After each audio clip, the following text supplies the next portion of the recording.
All right, welcome. Today, we are jumping into some really fascinating source material from author John A. Brody. It's this incredible mashup of a nail-biting political thriller and a pretty radical spiritual philosophy. It shows us a world teetering on the edge of collapse, but it also, believe it or not, offers a way to a completely different reality. So, let's get right into it. So, get this. These three phrases, they're from a document in the story that outlines a secret program called Operation Sovereign Purity. And it is exactly as terrifying as it sounds.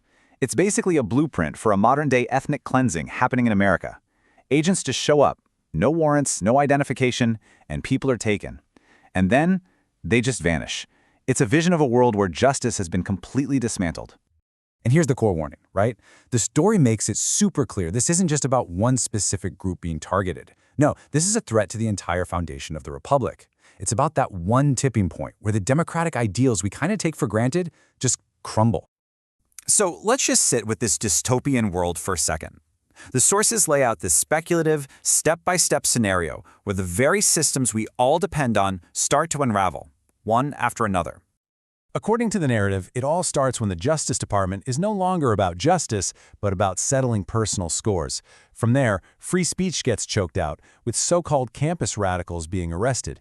Then, the media gets a total makeover to pump out state propaganda. And it keeps escalating, to the point where there's an actual plan to annex Canada, talked about like it's just a corporate takeover. Each move is a step down a very slippery slope toward authoritarianism. I mean, you gotta ask, right? How could any society get to a point like this? It's a horrifying question, but the answer that these sources propose, well, it has absolutely nothing to do with politics and everything to do with us. Okay, so this is where our whole explainer just flips on its head. The central idea from John A. Brody's work is that this whole external political mess is just a symptom of something much, much deeper. It's a crisis of consciousness. This one sentence, this is the bedrock for the whole thing.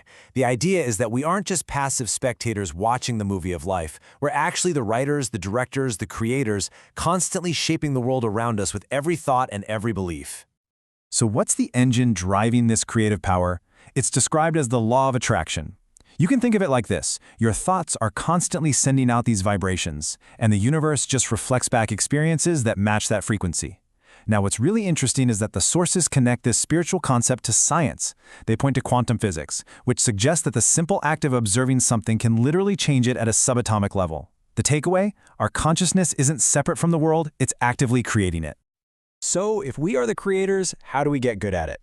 Well, the sources give us a kind of instruction manual through a series of parables set in this place called the Magic Forest. It's a simple guide to changing our reality, starting from the inside. The very first lesson is understanding that we have two different operating systems.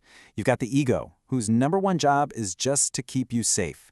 It uses all your past experiences to protect you from what might go wrong, which, keeps you stuck repeating the same old patterns. But then you have the heart. It operates on love. It's all about creating in the now, and it sees a world that's connected and just filled with possibilities. And here's the key. Your feelings aren't just random. They're actually a guidance system. They're your compass. When something feels amazing, joy, excitement, peace, that's your inner compass screaming, yes, this way. And when you feel fear or anxiety, that's just a signal that your thoughts are pointing towards something you don't want. So this all builds to the 4 key steps on the creator's path. They're simple, but they're incredibly powerful. First, focus on the present. Creation only ever happens right now.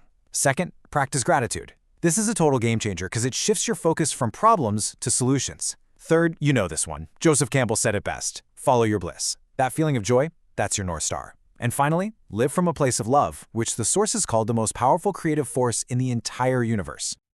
Okay, so how does all this inner work, following your bliss and being grateful, connect back to that huge political crisis we started with? This is where personal change starts a fire that leads to a massive societal transformation. The sources argue that when a real authoritarian threat showed up, all the established institutions we count on, they failed. They were too weak, too compromised, too stuck playing by the old rules of a game that had completely changed.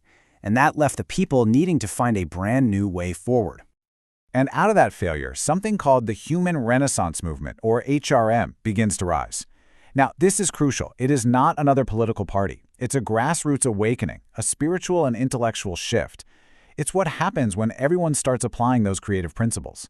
The whole idea is that you can't fight a fear-based system with more fear. You have to create an entirely new reality based on love, human dignity, and truth. And that brings this whole thing right back to you, to the individual. Because if our thoughts and beliefs really are creating our world, then every single one of us is an author of our collective story. So let's just be real for a second. What are the stories that you have playing on a loop inside your own head? You know, I'm not good enough. Life is just hard. I don't really have a choice. Do any of those sound familiar? The sources suggest these aren't just random thoughts. They're creative commands that are actively shaping your personal reality.